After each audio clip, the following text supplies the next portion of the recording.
First advance structure, गलती से भी उस सन की लड़की से शादी मत कर लेना। गलती से भी उसके कहने पर पैसा मत लगा देना। गलती से भी उसे मत बुला लेना। गाइज, इस प्रकार की सेंटेंसेस को हम हमारे डे टू डे लाइफ में बहुत यूज़ करते हैं। इस प्रकार के सेंटेंसेस को हम इंग्लिश में कैसे कहेंगे, इसके लिए कौन से स्ट्रक्चर की यूज़ करेंगे, आज के इस एडवांस स्ट्रक्चर में हम सीखने वाले हैं। इस प्रकार के सेंटेंसेस को इंग्लिश में लिखने के लिए पहले आपको यूज़ करना पड़ेगा डोंट, इसके बाद वर्ब की फर्स्ट फॉर्म, वर्ब की फर्स्ट फॉर्म के बाद आपको यूज़ कर देने ऑब्जेक्ट, और लास्ट में आपको फ्रेज यूज़ कर देने even by mistake, even by mistake. चलिए कुछ एग्जाम्पल के मदद से इसे और भी बेहतर समझने की कोशिश करते हैं। गलती से भी उसके कहने पर पैसा मत लगा देना। Don't invest money in his advice even by mistake. Don't invest money in his advice even by mistake. गलती से भी उसे मत बुला लेना। Don't invite him even by mistake. Don't invite him even by mistake. गलती से भी उस सन की लड़की से शादी मत कर लेना।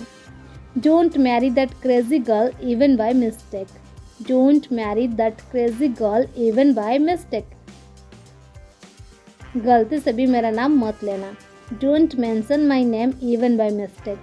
Don't mention my name even by mistake. Second advance structure, बच्चों को मोबाइल की लत लग गई है, उसे बेकार की बात करने की लत लग गई है। गाइज, इस प्रकार की सेंटेंसेस को हम इंग्लिश में कैसे कहेंगे, जहाँ पर हम फ्रेजेस करते हैं लत लग गई है। चलिए सबसे पहले इसकी इंग्लिश देख लेते हैं। लत लग गई है, इसके लिए हम इंग्लिश में फ्रेज यूज करते हैं एडिक्टेड टू, एडिक्टेड टू। चलिए इसका कंप्लीट स्ट्रक्चर देख लेते हैं। पहले आपको यूज़ करना पड़ेगा सब्जेक्ट, इसके बाद हैज़ या फिर हैव, इसके बाद आपको यूज़ कर देनी गॉट, गॉट के बाद एडिक्टेड टू, एडिक्टेड टू के बाद वर्ब की आईएनजी फॉर्म। मैं आपको और एक चीज़ बता दूं, यहाँ पर टू के बाद आपके माइंड में क्वेश्चन आ रहा होगा कि टू के बाद हमेशा वर्ब की फर्स्ट फॉर्म यूज़ होती है, लेकिन यहाँ पर वर्ब के साथ आईएनजी क्यों यूज़ हो रहा है? क्योंकि एडिक्टेड टू हमेशा वर्ब की आईएनजी फॉर्म को फॉलो करता है। ये एक्सेप्शनल है, ये आपको ध्यान में रखनी है। चलिए कुछ एग्जाम्पल के मदद से इसे और भी बेहतर समझते हैं। उसे बेकार की बात करने की लत लगी है। He has got addicted to talking nonsense. He has got addicted to talking nonsense.